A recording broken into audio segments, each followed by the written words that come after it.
Hey, I want to thank you for joining us here on Polk Place. I'm Brian Lacey, and some of my oldest and dearest friends showed up, and you may have remembered them from the past. Breast Cancer Foundation of Central Florida.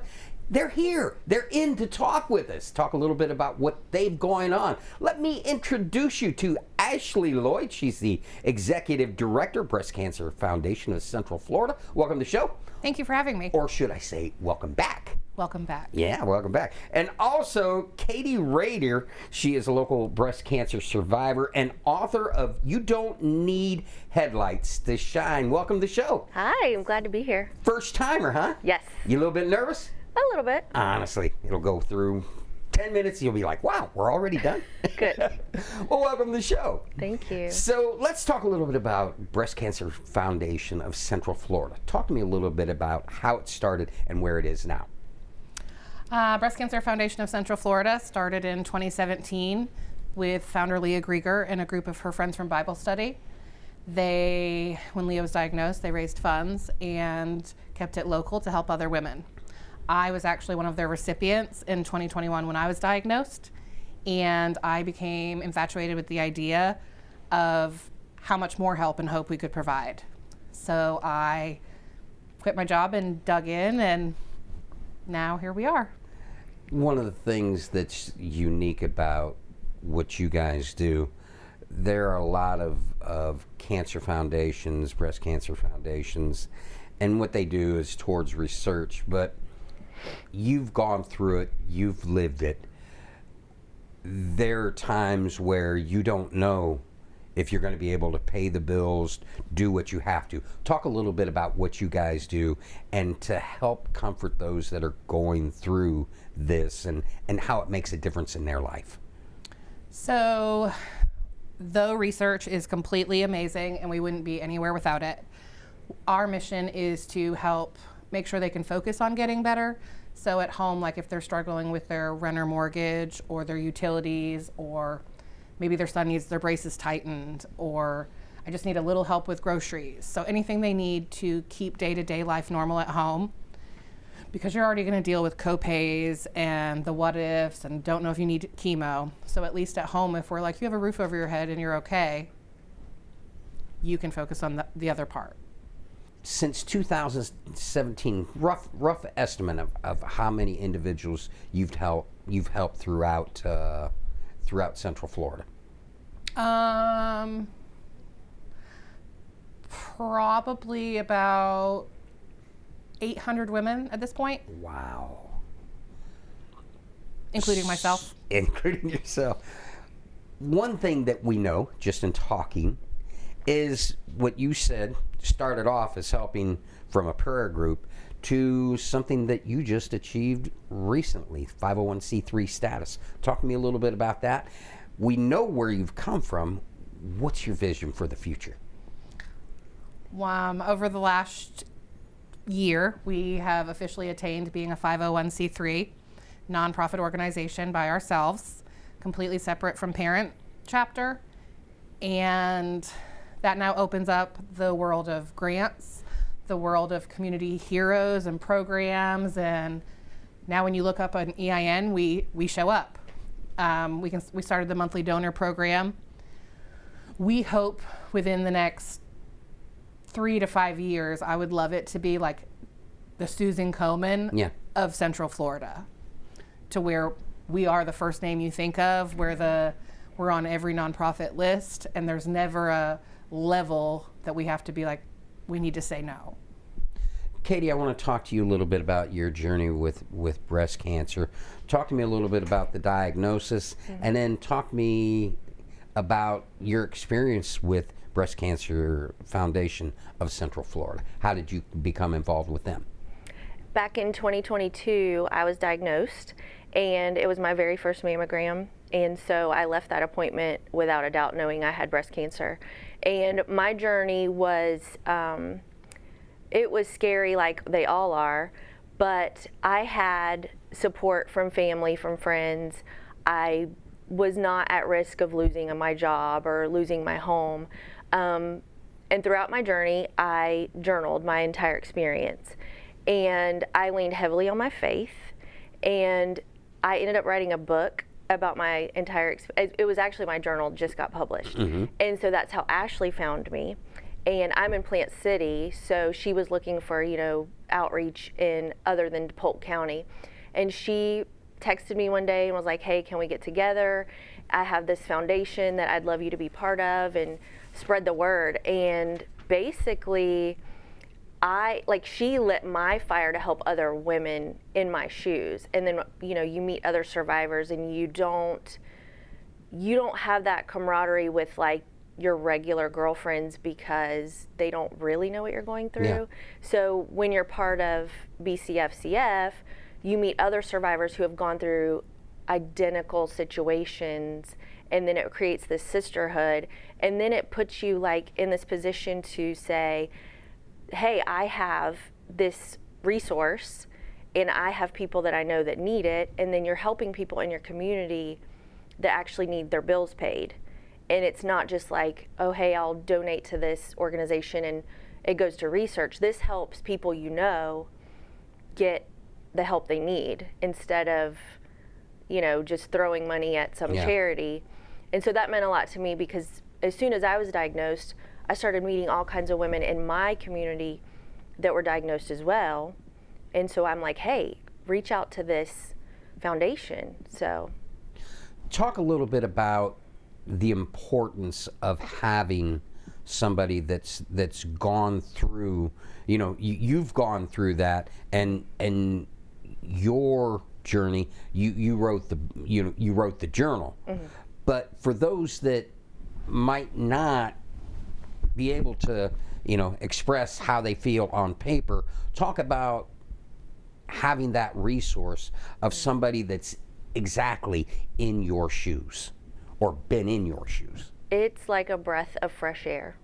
When you start talking to other women and they say, oh, that happened to me too, it's like relief, because you're like, oh, I'm not alone, or I'm not weird, or there's just so much relatable dialogue that goes on between all of us women when we're together. Like, we use the phrase a lot, chemo brain, and it's a real thing. Yeah. And we all get it, and we don't even have to mention it. But when you're around other people, like at my daily job, and I'll lose track mid-sentence of what I'm saying, and they don't understand, you know, I'm like, it's chemo brain, but I really have lost my entire thought. Yeah. So when we're all together, it's like, oh yeah, just chemo brain or whatever. It'll come back later. Yeah, there's a lot. We have lots of things that, you know, that we all get it, and it's literally like a breath of fresh air, because you're relieved that you're in the same company, right? Mm-hmm. Yeah. Now, what I want to talk about is this. This is very cool. Talk to me a little bit about the inspiration behind journaling your experience with breast cancer, and then how did the book come about? It was a God thing, honestly, because I've never journaled in my life, and I met a woman at my biopsy appointment, and she said to me, you're going to want to remember your entire journey. You're going to remember all the things, good and bad. And she said, I regretted not writing them down when she had gone through it. So that day I left the appointment and went home and started journaling. It started out like just facts, like my doctor said this, and this is how I'm feeling and all that. And it turned into a daily, almost like a therapy for me, where I would just release everything. And then my friends in my circle were like, well, how are you doing today? And I'd say, well, here's my journal entry for the day. You'll know how I'm feeling. And then they were kind of inspired by my outlook, I guess, on it. And I didn't realize I was a positive person until I look back and see that I was hopeful, I was positive the whole time through my journey. And not everyone feels that way. And it kind of inspired others. And then I had a publisher dropped in my lap, and she asked for my manuscript. And I said, well, I don't really have one, I just have a journal. And she read it, and 24 hours later, she offered me a contract to publish it. She said it would help so many other, not only survivors, but anybody going through a difficult journey in life. So when you started this, was it pen to paper? Was it on computer? What was the process of the journal? It was on my notes app on my phone. Okay. Yeah, so I'm not a computer, I'm a hairdresser by trade. And Talk with me after the show. I need a little help. I missed the entire technology portion of a job, so I don't use a computer or anything for work. And so I just would pick up my phone and type on how I'm feeling. And every day it became like in the book it starts out day 1, day 2, day 3, like that, and that's how it came. How many days did it go? Over 500. Not all of the days got published. Yeah. Some days were like personal things that I removed, but yeah.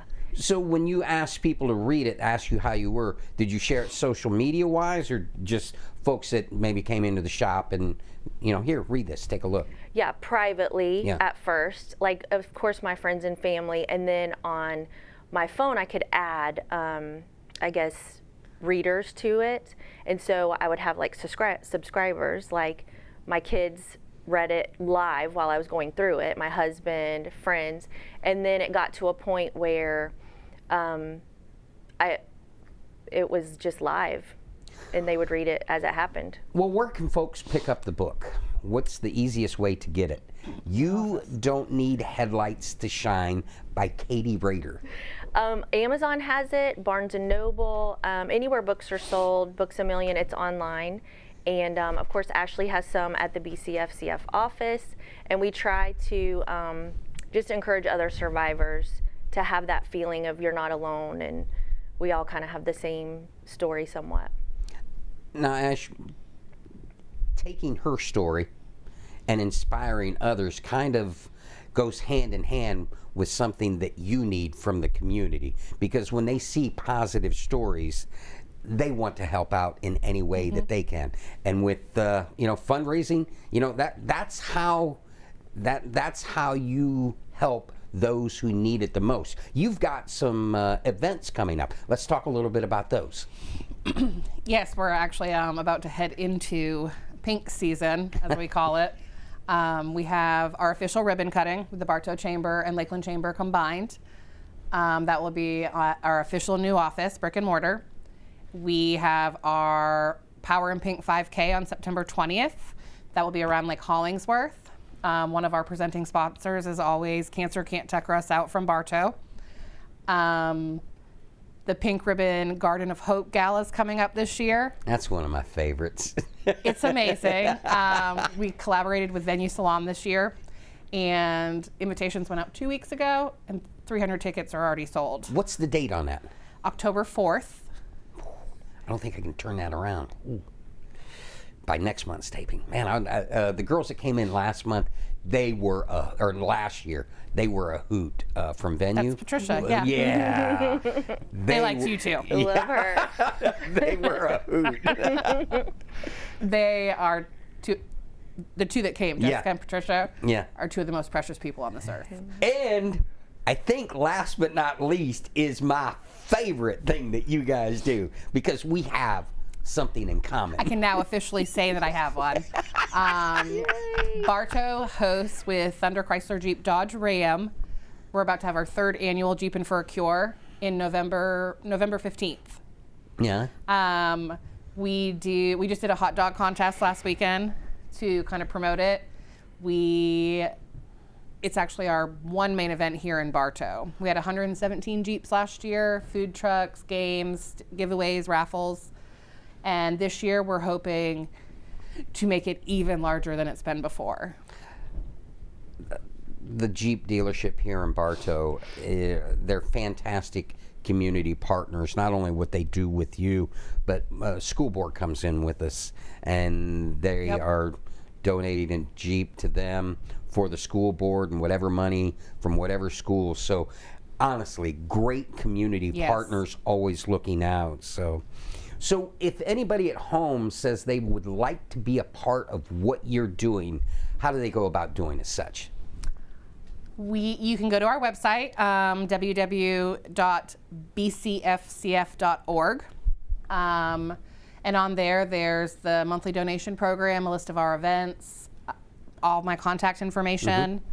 And then you can now actually find us when you look us up on the internet, and it has our physical address, and there's signups for anything. I mean, volunteering, whatever you'd like. And of course, make sure that they follow you on social media, because I've been following you on Facebook. And I hope also Instagram. And we now have a TikTok. That's way too much. Yeah. I'm a one-trick pony, man. I need a button. I just check it like once a week. Yeah. And that's actually ran by a local volunteer and survivor. That is beautiful. Well, listen, anytime that you guys have anything going on, please come in and see me. What's the date of the Jeeping event? November 15th. November 15th. I think you should come back in next month. Maybe bring a Jeep dealership in with you, because I know they're coming in with the school board, so let's help them too. Yeah, I would love to. All right. Well, ladies, it was a pleasure to see you. Pleasure meeting you. Look forward to reading the book, and look forward to anything that you guys got going on. Please let me know. I would love to help you. All right? Yes. Thank you for having us. Thank you. Fundraising is considered the lifeblood of nonprofit organizations because it generates the crucial financial resources and community support needed to fund their mission. Breast Cancer Foundation of Central Florida invites you to join them for upcoming events throughout October and November. Be on the lookout for maybe their fishing tournament, the Pink Ribbon Gala, the Jeepin' for a Cure, just to name a few. Now, if you need more information, look them up on Facebook.com, Breast Cancer Foundation CFL, or check them out on the web at bcfcf.org. If you enjoyed that episode of Polk Place, I invite you to like, share, and subscribe to the channel, and even check out the next one.